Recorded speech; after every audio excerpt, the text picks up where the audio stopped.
ચાલુ થઈ ગયું કામ કર પાંચ જણા જોઈ સમજે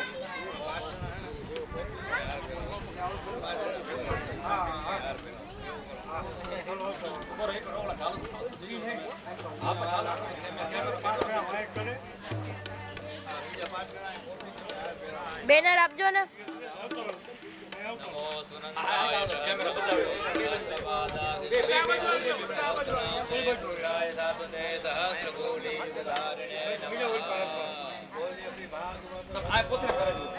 આપી દો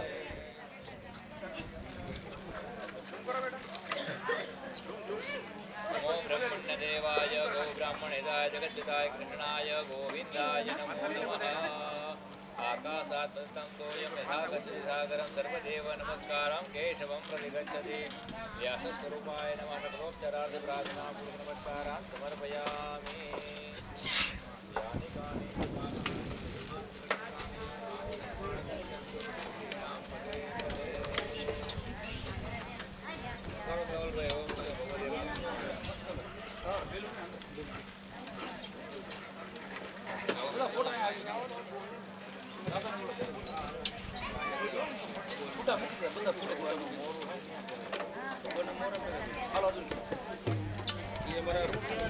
सेवा આપવાની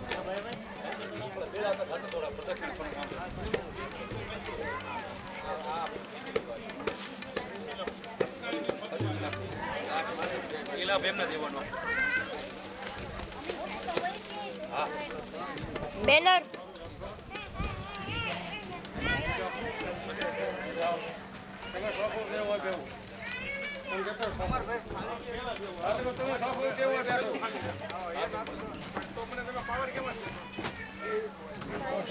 હા આરામથી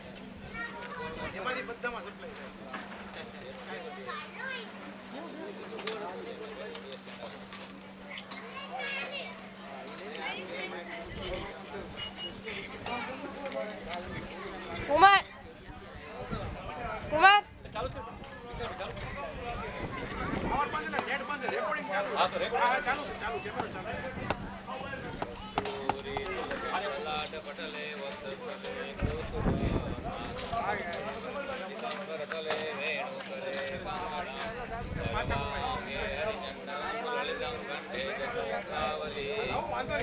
पटले परिवेष्टितो विजयते गोपालपुराणी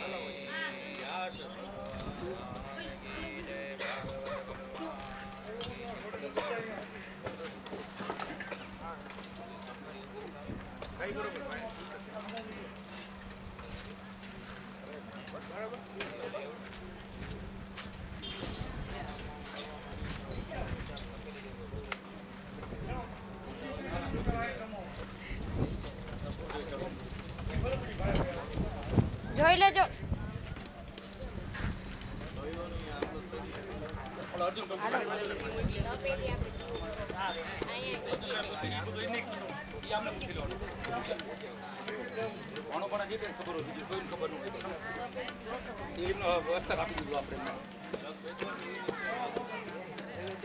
જોઈ લેજો લાઈટ વધારવાની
હાલો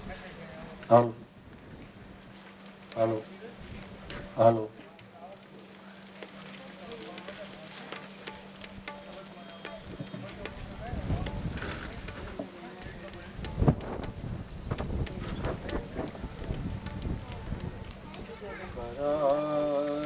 Vinder न पदारविन्दं मुखारविन्दे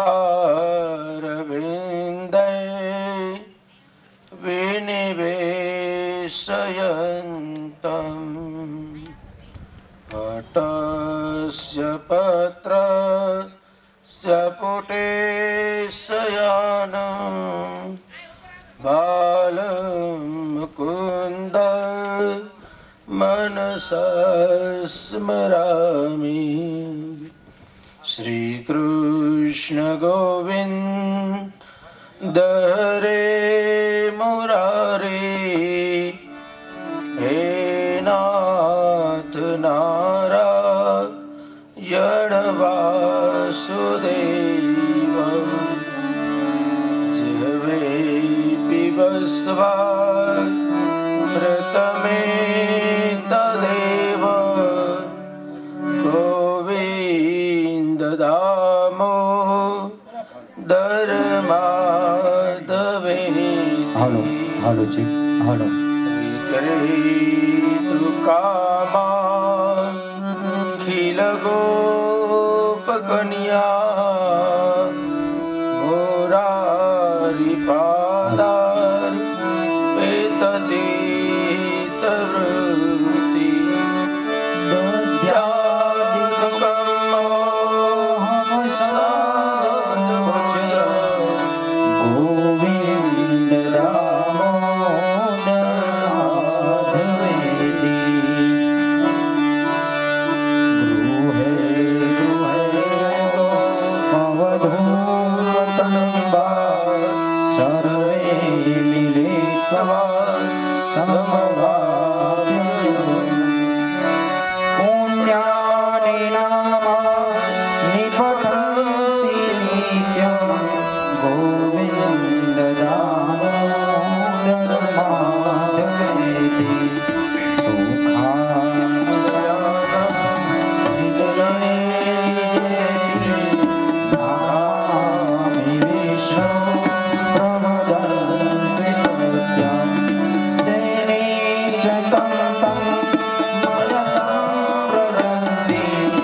જાને સહેજે ભોગ સંચરે.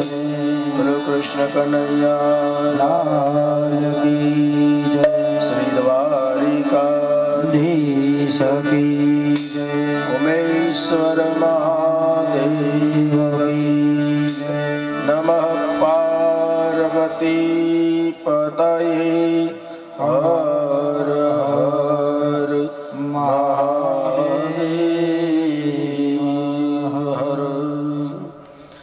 વૃકોદરશ્ચ દૌમ્યશ્ચ સ્ત્રિયોમચ્ચ સુતાદયઃ ન શૈરૈર્મඤ્જાન્તો વિરહં સર્ગધન્વનઃ.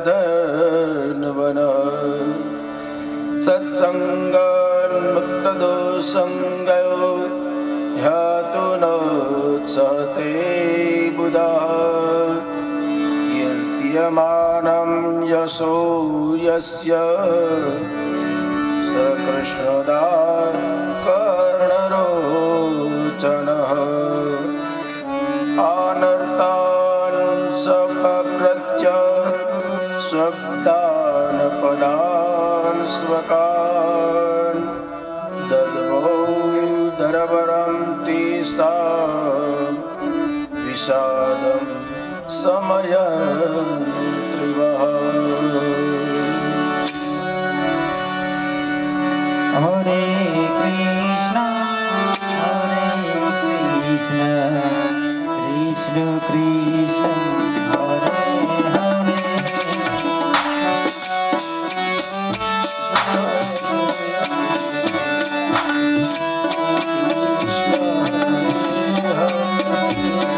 हरे राम राम राम हरे हरे.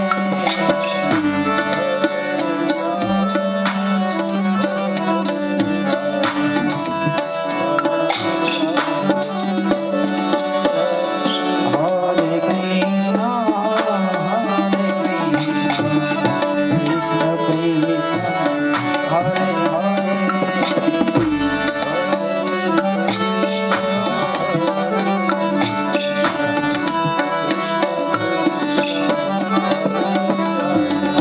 हरे राम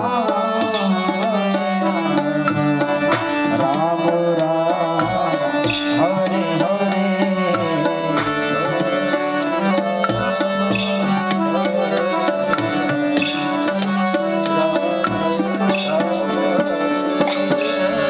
हरे कृष्ण कृष्ण कृष्ण हरे हरे.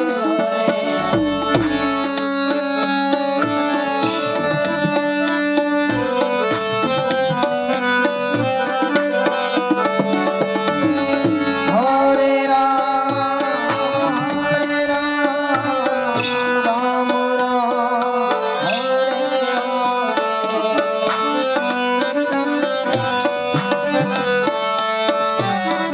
हरे कृष्ण कृष्ण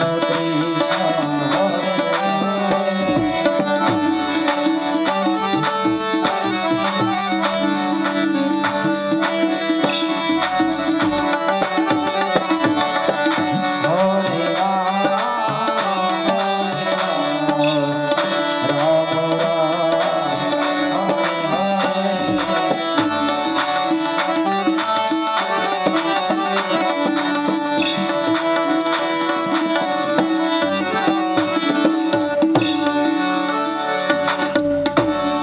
બોલો શ્રી ભાગવત ભગવાન કી જય. પુરુષોત્તમ માસ ખૂબ પવિત્ર મહિનો. એની અંદર હાલો શ્રીમદ ભાગવત કથા લક્ષ્મણભાઈ કમાભાઈ ટોટા પરિવાર હાલો તથા સત ઉમિયા સોસાયટી બે પરિવાર સાથે મળીને ખૂબ સરસ આ આયોજન કરેલું. આજે બીજો દિવસ અને બીજા દિવસના કથાના સત્રની અંદર આપણે પ્રવેશ કરવા જઈ રહ્યા છીએ. કાલની કથા આપણે સાંભળી કે કાલની કથાની અંદર ભીષ્મ સ્તુતિ કરી અને ભીષ્મ દાદાને જે ઈચ્છા મૃત્યુ હતું એ પ્રમાણે એમનો એક શરીરમાંથી અગ્નિ દીપ નીકળી અને ભગવાનના ચરણમાં એને પ્રાપ્ત કરીને મોક્ષ ગતિને પ્રાપ્ત થયા. ભીષ્મ સ્તુતિ કરી અને ભગવાન હવે પાંડવોને હવે કહે છે કે હવે મને વિદાય આપ. ઘણા સમયથી હું ઘરથી બહાર છું, હવે આપને જે આપનું કાર્ય પરિપૂર્ણ કરી અને હવે મને આપ રજા આપો.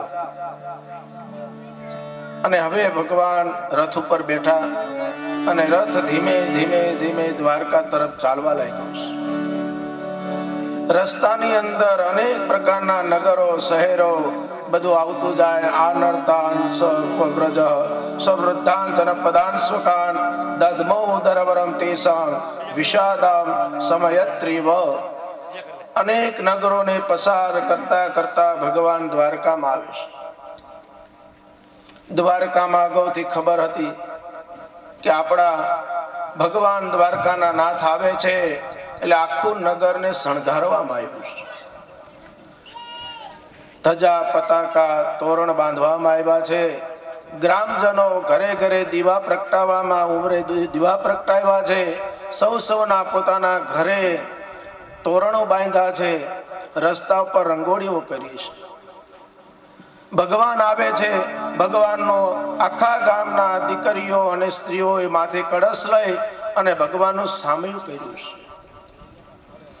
અને ભગવાનનું સામયું અને ભગવાન જ્યારે નગરના રસ્તા પર આવતા હતા ત્યારે દરેક નગરો બધા બંને બાજુની સાઈડમાં ઉભા રહ્યા છે અને ભગવાનનો જય જયકાર કરી અને ભગવાનને જ્યારે સ્વાગત કરે છે. ભગવાનનું જ્યારે નગરમાં પ્રવેશ કર્યો છે અને ભગવાન જ્યારે પોતાના નગરમાં આવ્યા એટલે પહેલા જ પોતાની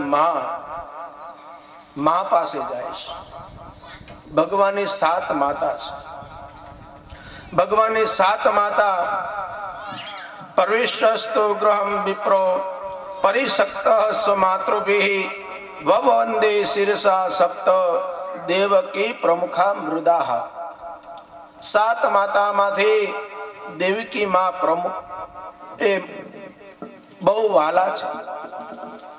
દેવકી માના સામે જઈને ભગવાન ઉભા છે એટલે દેવકી માં બોલ્યા, કરે દીકરા, આટલા સમયથી તું બહાર છો અને મારાથી આટલો બધો દૂર ઉભો છે, અરે મારા ખોડામાં આવીને બેસ. અને આજે ભગવાન જેમ નાનું બાળક પોતાની માને જોવે અને દોડતા દોડતા એ માના ખોડામાં જઈને પડે, એવી રીતના આજે ભગવાન દોડતા દોડતા માના ખોડામાં બેઠા. અને આજે સુતજી મહારાજ લખે છે કે તા પુત્ર કામો રૂપ્ય સ્નેહ સૂત્ર પયોધરાહ વવંદે શિરસા સપ્ત. આવી રીતના ભગવાન જ્યારે દોડતા દોડતા માના ખોડામાં બેઠા અને આજે સુતજી મહારાજ કહે છે સ્નેહ સૂત્ર પયોધરાહ. માને એટલો બધો દીકરા પ્રત્યે સ્નેહ થયો કે માના સ્તનમાંથી દૂધ જરવા લાગ્યું છે. આવી રીતના માને પ્રેમ ઉભરાણો છે અને મા એ પોતાના દીકરા ઉપર હાથ ફેરવે છે કે દીકરા, તમે આટલા દિવસો સુધી બહાર રહો, મને ગમતું નથી. માને સુખ આપે છે. બીજી 6 માતાને નમસ્કાર કરે છે, પ્રણામ કરે છે, બધાના હાલચાલ પૂછે છે. 16,108 પોતાના પત્નીઓ પાસે જાય છે, બધાને પણ આનંદ અને તેમના સાર સમાચાર પૂછે છે. આ બધી જ્યારે દ્વારકાની કથા સુતજી મહારાજ જ્યારે વર્ણન કરવા લાગ્યા ત્યારે સૌનક ઋષિને વિચાર આવ્યો કે આ સુતજી મહારાજ જો દ્વારકાની ભગવાનના ગ્રહસ્થને જો કથા કરશે તો આગળ જે અશ્વસ્થામાની જે કથા છે એ રહી જશે. એટલે આજે સુતજી સૌનકાદિક ઋષિઓએ સુતજી મહારાજને રોક્યા કે મહારાજ, મારા મનમાં એક પ્રશ્ન છે. આજે સૌનકાદિક ઋષિઓ કહે છે અસ્વસ્થામ નો પૃષ્ઠેન બ્રહ્મ શીર્ષો તેજસા ઉત્તરાયતો ગર્ભ ઈશેના જીવિત પુનઃ. હે સતજી મહારાજ, પેલા અસ્વસ્થામાં એ જ્યારે જ્યારે ભગવાને એના ગર્ભની રક્ષા કરી, ઉત્તરાના ગર્ભની રક્ષા કરી, પછી બાળકનું શું થયું? હવે સુતજી મહારાજ મૂળ કથામાં આવે છે કે 9 માસ પૂર્ણ થતા ઉત્તરાના ગર્ભમાંથી એક બાળકનો જન્મ થયો છે. ધીમે ધીમે બાળક મોટું થતું ગયું અને એના નામકરણની જ્યારે વિધિ કરવામાં આવે છે, મોટા મોટા વિદ્વાન જ્યોતિષી બ્રાહ્મણોને બોલાવ્યા યુધિષ્ઠિર મહારાજે અને કહ્યું કે મારા દીકરાની તમે આ કુંડળી જુઓ, એના જન્માક્ષર જુઓ, એનું ભવિષ્ય કેવું છે. ત્યારે બધા બ્રાહ્મણોએ એ બાળકની કુંડળી લઈ અને ભવિષ્ય જોવે છે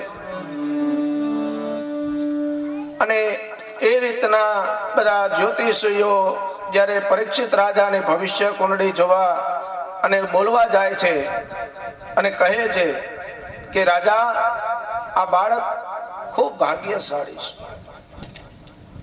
આને જન્મ તો પછી લીધો છે, પણ જન્મ લીધા પહેલા એને ભગવાનના દર્શન કર્યા છે.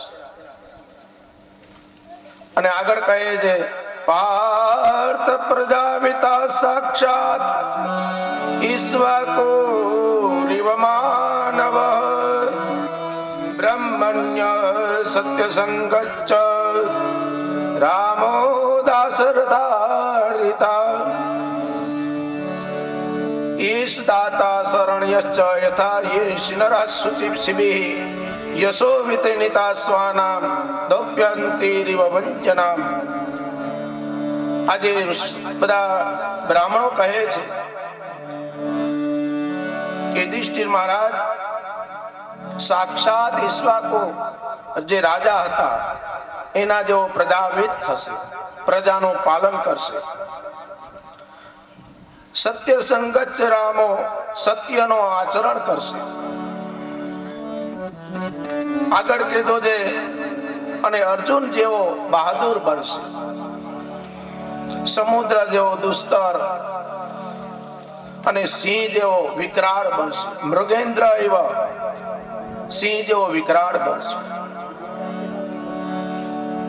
આવી રીતના બધા એના ભવિષ્યને કહેતા કહેતા આગળ જ્યારે ઉત્તરાર્ધ પરીક્ષિત રાજાનો ઉત્તરાર્ધ જ્યારે આવે છે, ગઢપણ, અને અહીંયાથી એ બ્રાહ્મણો બોલતા બોલતા રોકાઈ જાય છે.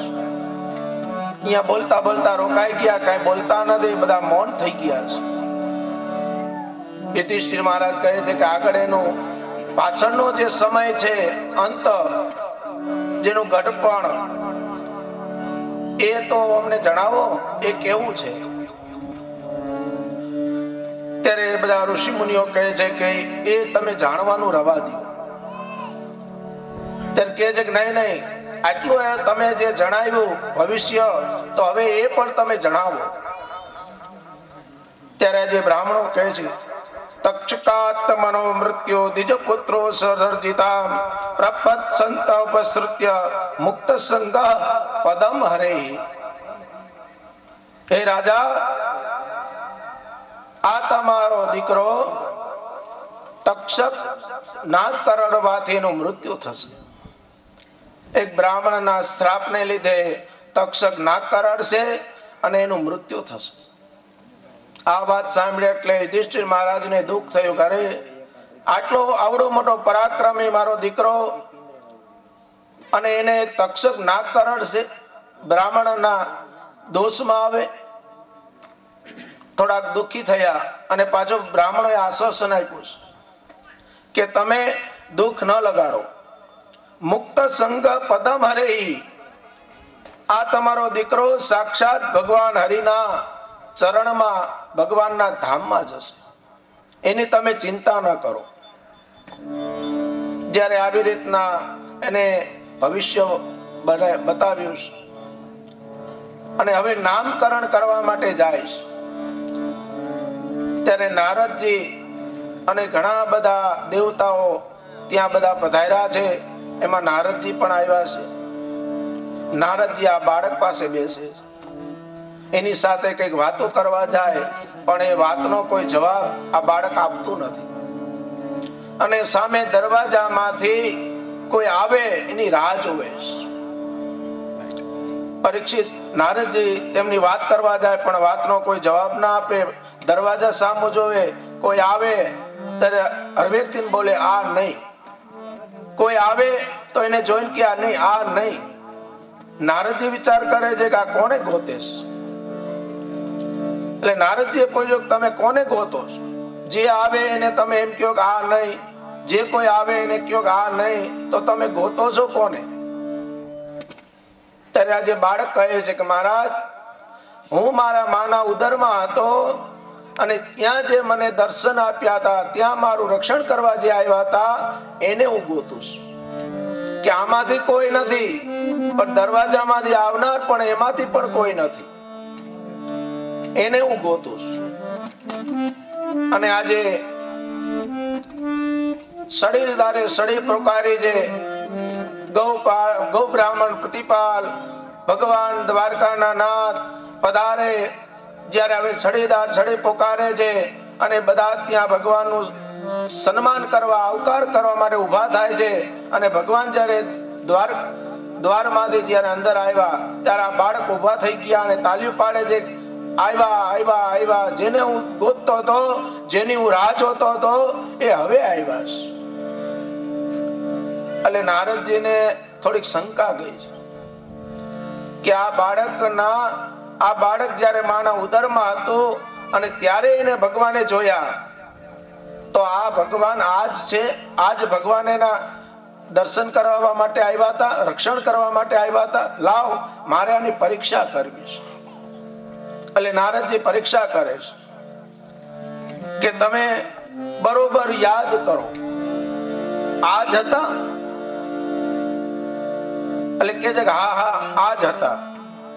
બીજી વાર પૂછે છે હજી તમે યાદ કરો, આજ હતા? ત્યારે કહે છે કરે મહારાજ આજ હતા.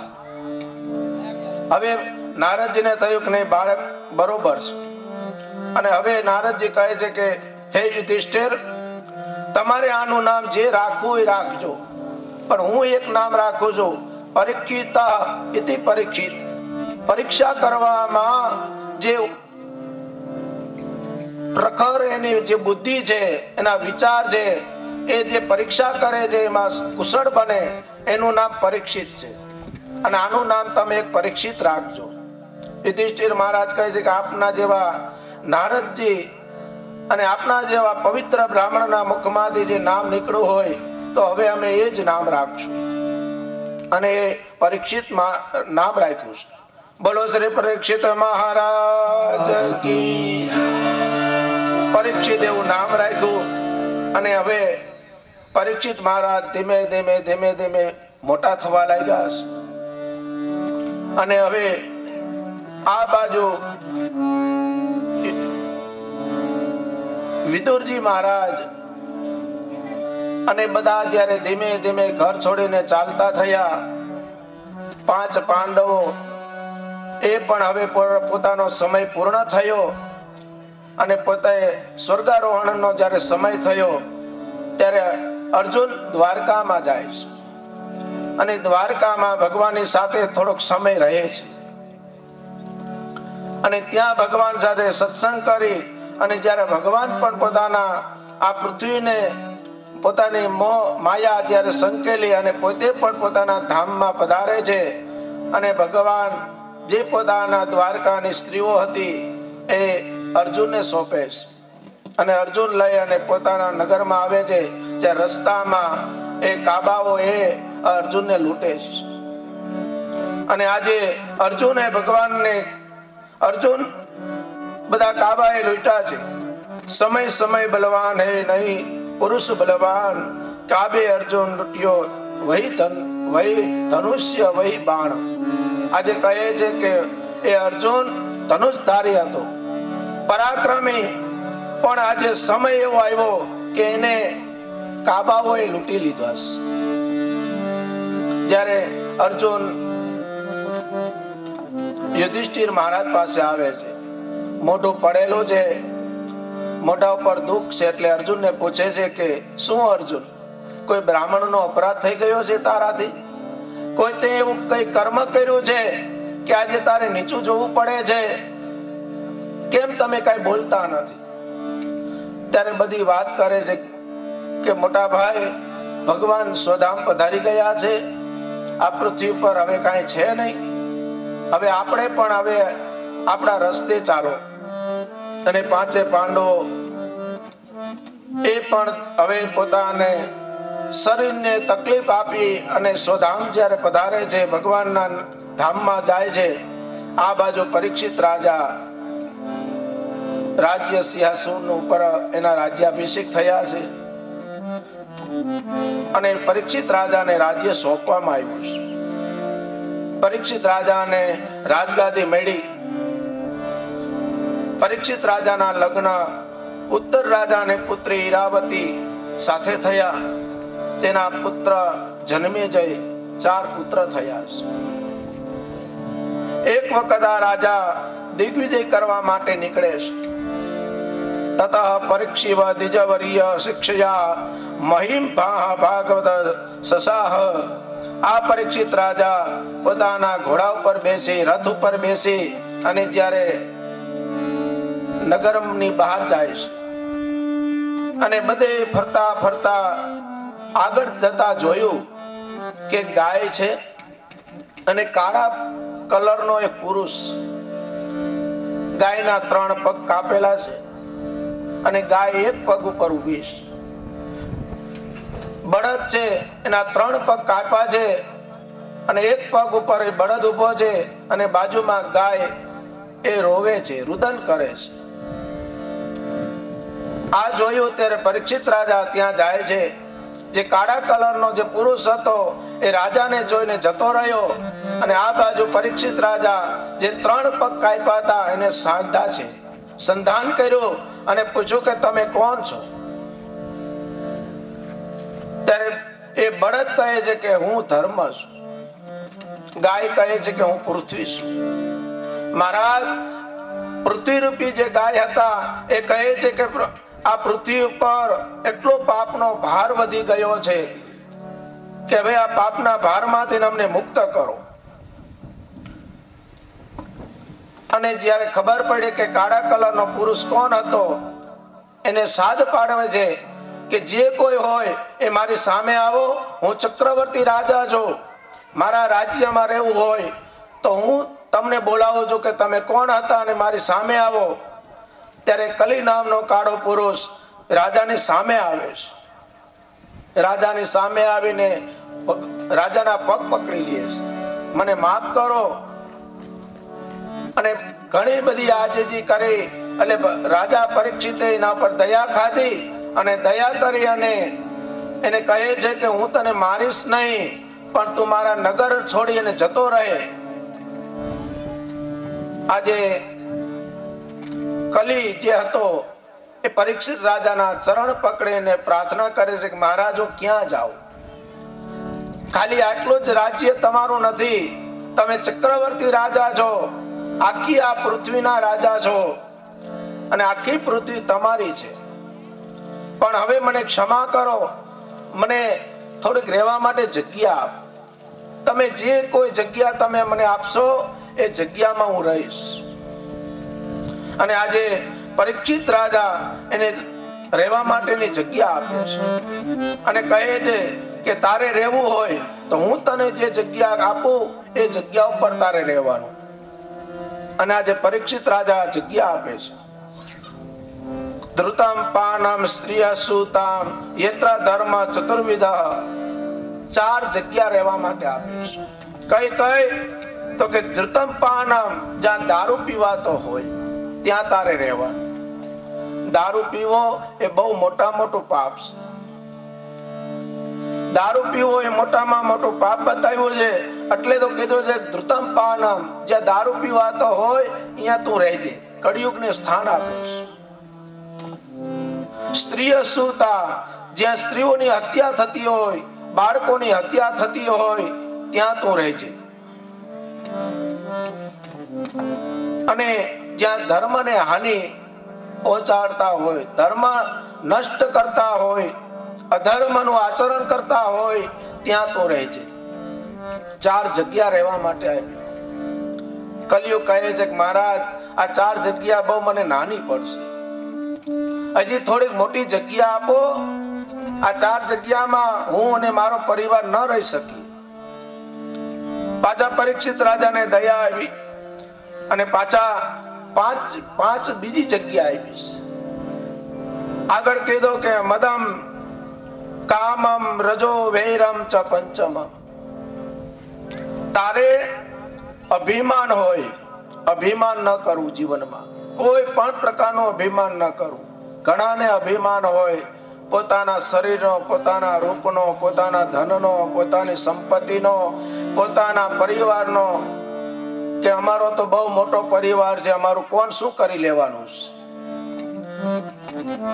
પોતાના રૂપનો, શરીરનો અભિમાન હોય છે. શરીર કાયમ રહેતું નથી. ધનનો અભિમાન તો આપણે ઘણું જોયું છે અત્યાર સુધીમાં, કે ગમે એટલા રૂપિયા વાળા હતા, એ કોરોના આવ્યો, એ પોતાની ધન સંપત્તિને કામ નથી આવી. એની પહેલા જયારે ધરતીકંપ આવ્યો ત્યારે કચ્છની અંદર એવા ઘણા બધા કરોડપતિ હતા, પણ એ ઘર વગરના થઈ ગયા હતા. કોઈ દિવસ ધન સંપત્તિ કોઈ દિવસ કોઈને કામ નથી આવતી, એનો કોઈ દિવસ અભિમાન ન કરવો. કામ જે હોય, કામ વાસના, એની અંદર પણ કલિયુગનો વાસ. રજો વૈરમ, શત્રુઓ, આપણા કોઈ શત્રુઓ હોય એની અંદર વેર ઝેર, આ બધાની અંદર કળિયુગનો વાસ રહેલો છે. આ રીતના એને રહેવાના સ્થાન આપ્યા છે. પરીક્ષિત રાજા પોતાના ઘરે આવે છે. રાજમહેલમાં આવ્યા. એક વખત બધા મંત્રીઓ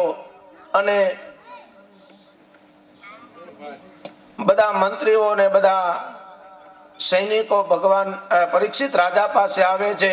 અને પરીક્ષિત રાજાને આવીને કહે છે કે મહારાજ, અમારી એક ઈચ્છા છે કે તમે આપણા નગરની અંદર જે ખજાનો છે એ ખજાનામાં એકવાર નજર કરી લ્યો, કે તમારા દાદા પરદાદાનું કેટલું ધન સંપત્તિ, સોના ઝવેરાત, આ બધું કેટલું છે એ તમે એકવાર જોઈ લ્યો. એટલે પરીક્ષિત રાજા કહે છે કે જુઓ, તમે આજકાલના નથી, મારા દાદા પરદાદા જ્યારે હતા ત્યારે પણ તમે જ હતા, અને આ બધું તમે જ હાંચવું છે, આ બધાનું રક્ષણ તમે જ કર્યું છે, અને તમારી ઉપર મને પૂર્ણ વિશ્વાસ છે. ત્યારે કીધું કે નહીં, તોય છતાંય અમારી ઈચ્છા છે કે એકવાર તમે જોઈ લો. અને પરીક્ષિત રાજા બધા જોતા એક રૂમની અંદર જોતા ત્યાં આગળ જાય છે.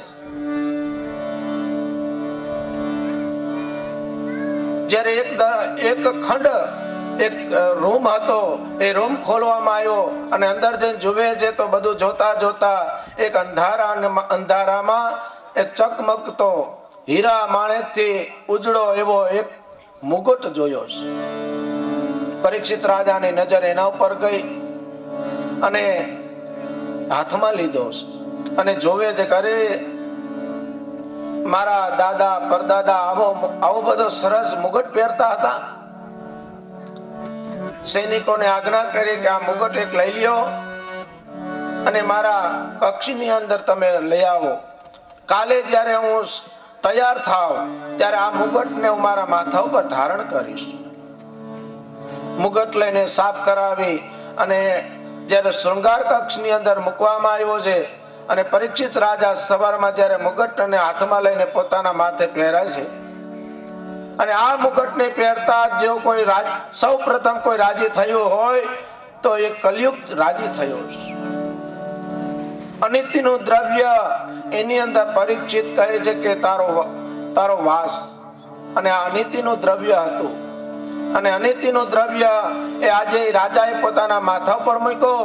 આજે કલિયુગ રાજી થયો કે કાલે મને આ નગરમાંથી જ્યારે તરછોડવામાં આવતો હતો, મને દંડ દેવામાં આવતો હતો, મૃત્યુ દંડ દેવામાં આવતા હતા, એ રાજા આજે પોતાના માથા ઉપર મને મૂકેશ. અને આજે એ મુગટ જ્યારે પહેર્યો તો કલિયુગ બહુ રાજી થયો. અને એ કલિયુગ જેની અંદર વાસ હતો, એ રાજા જ્યારે માથા પર મુગટ પહેરે છે, એ મુગટ એ એમનો નહોતો. એ મુગટ જરાસંધ રાજાનો હતો. જરાસંધ રાજાને જ્યારે પરાજય કર્યો અને એના રાજ્યમાંથી મુગટ લઈ આવ્યા હતા, ત્યારે ભગવાને ના પાડી હતી કે ભીમ, આ મુગટ ઉપર આપણો અધિકાર નથી. આપણે કાલે એના રાજ્યને પરાજય કરવા આવ્યા હતા, પણ એની સંપત્તિ લઈ લેવા નહીં. પણ ભીમ એકના બે ના થયા અને કીધું કે નહીં, આ મુગટ મને બહુ ગમી ગયો છે, એટલે હું આ લઈ લઉં છું, બાકી બીજું મારે કઈ જોતું નથી. ઘણું સમજાવતા ભીમ સમજ્યા નહીં અને મુગટ લઈ આવ્યા છે. મુગટ લઈને જ્યારે આવે છે ત્યારે દુર્યોધન ને ભગવાન કહે છે કે મોટા ભાઈ, ના પાડવા છતાંય આ મુગટને લઈને આવ્યા છે, પણ આનો કોઈ ઉપયોગ ન કરતા. આ અનિતિનું દ્રવ્ય છે, અને અનિતિનું દ્રવ્ય જો તમે આનો ઉપયોગ કરશો તો એ તમને પચશે નહીં. અનિતિનું દ્રવ્ય ના પાડવા છતાંય લઈ આવ્યા છે, પણ યુધિષ્ઠિર મહારાજને સાવધાન કરે છે. ધીમે ધીમે ભીમ એ વાતને ભૂલી ગયા અને એની અંદર લખવામાં આવ્યું કે આનો કોઈ ઉપયોગ ન કરતા. પણ એ ઘણા સમયથી પડેલો મુગટ એમાંથી લખાણ જાતે ભૂસાઈ ગયું. અને મુગટ જ્યારે પરીક્ષિત રાજાએ પહેર્યો અને પરીક્ષિત રાજાની બુદ્ધિ ભ્રષ્ટ થઈ છે. એમને પરીક્ષિત રાજાને જે બુદ્ધિ હતી, સાત્વિકતા હતી, એ તામસી બની ગઈ છે. અને તરત જ એને વિચાર આવ્યો કે હું મૃગયા જંગલની અંદર મૃગોને મારવા માટે, શિકાર કરવા માટે હું જાઉં, આવો મનમાં વિચાર આવ્યો છે. સૈનિકોને આજ્ઞા કરી કે મારો રથ તૈયાર કરો. અર્જુનના ઘોડા, જે અર્જુનનો રથ હતો એના 4 ઘોડા છે, ચારેયના નામ છે, અને ચારેય ઘોડા સફેદ છે. ધજા ઉપર હનુમાનજી મહારાજ છે. અને આવી રીતના એ રથને જ્યારે તૈયાર હતો, પણ આજે પરીક્ષિત રાજાએ આજ્ઞા કરી કે રથ સફેદ છે, એને બદલાવી નાખો, સફેદની જગ્યાએ કાળા ઘોડા રાખો. ધજા ઉપર હનુમાનજી જે ધજા ઉતારી લ્યો, ત્યાં વિકરાળ એવું સિંહનું ચિહ્ન એ ધજાની અંદર કરો અને એ ધજા વિકરાળ સિંહનું મૂકો. આવી રીતના જ્યારે ફેરફાર કરવામાં આવ્યો છે, રથ તૈયાર કર્યો છે, અને જંગલની અંદર જ્યારે પરીક્ષિત રાજા શિકાર કરવા જાય છે. વિચાર કરો કે જે રાજાએ કોઈ દિવસ કીડી મકોડાઓ નથી માર્યું, એ રાજા જે શિકાર કરવા જાય એને શિકાર મળે? પોતાના રાજ્યમાં હાલતા હોય તોય નીચે જોઈને હાલે કે મારા પગ નીચે કોઈ કીડી મકોડા ન મરે. કોઈ દિવસ રણ મેદાનમાં જવું હોય એ સિવાય કોઈ દિવસ કેડે તલવાર ખંજર નથી રાખ્યું. આજે કેડમાં ખંજર, તલવાર અને ખંભે બાણ લઈ અને નીકળાશ. પણ બધે ફરતા ફરતા ક્યાંય શિકાર ન મળ્યો એટલે ખૂબ તરસ લાગી. પાણી પીવા માટે એને ખૂબ તરસ લાગી.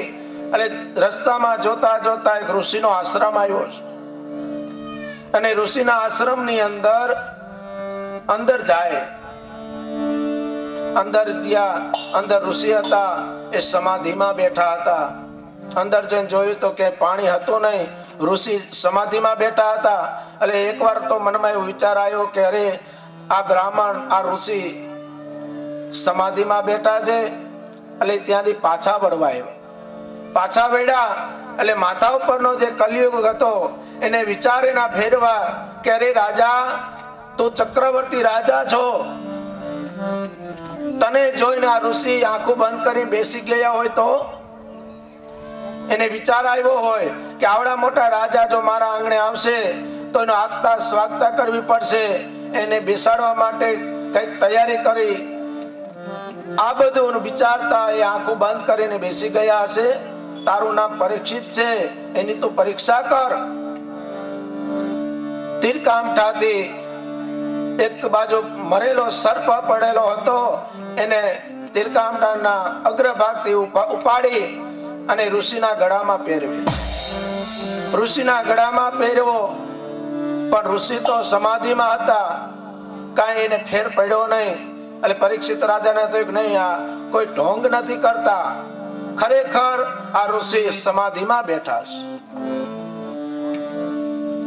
અને ત્યાંથી પોતાના નગરમાં આવ્યા. આ બાજુ એ ઋષિના આશ્રમની બહાર એક બીજા ઋષિનું બાળક ત્યાંથી પસાર થયું.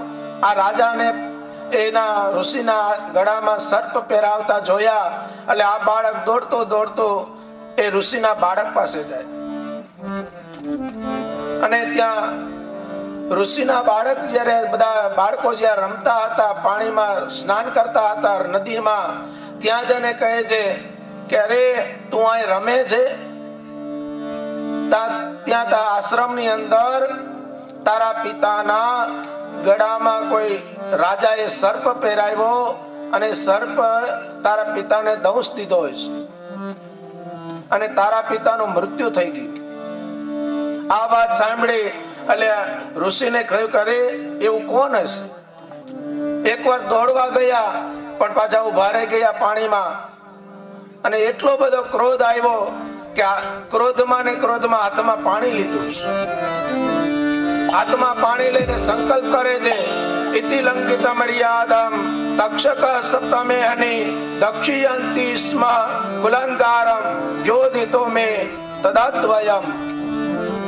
આજે હાથમાં પાણી લઈને સંકલ્પ કરે છે કે મારા પિતાના ગળામાં જે રાજાએ સર્પ પહેરાવ્યો હોય એ રાજાને હું શ્રાપ આપું છું કે આજથી લઈ અને 7મે દિવસે એને તક્ષક નાક કરડશે અને રાજાનું મૃત્યુ થશે. આવો જ્યારે એને શ્રાપ આપ્યો.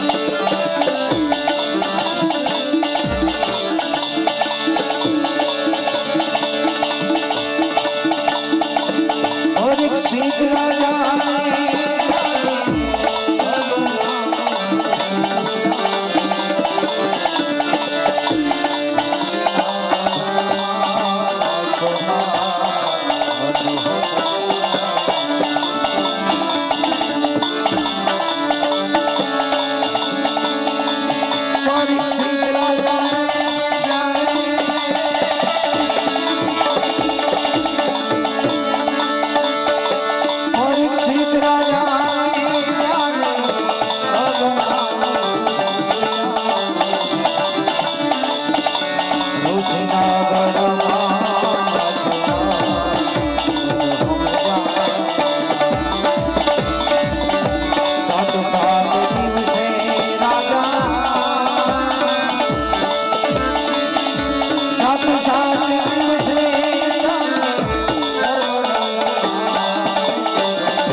આવી રીતના જ્યારે શ્રાપ આપ્યો છે અને બાળક દોડતો દોડતો દોડતો પોતાના આશ્રમમાં આવે છે.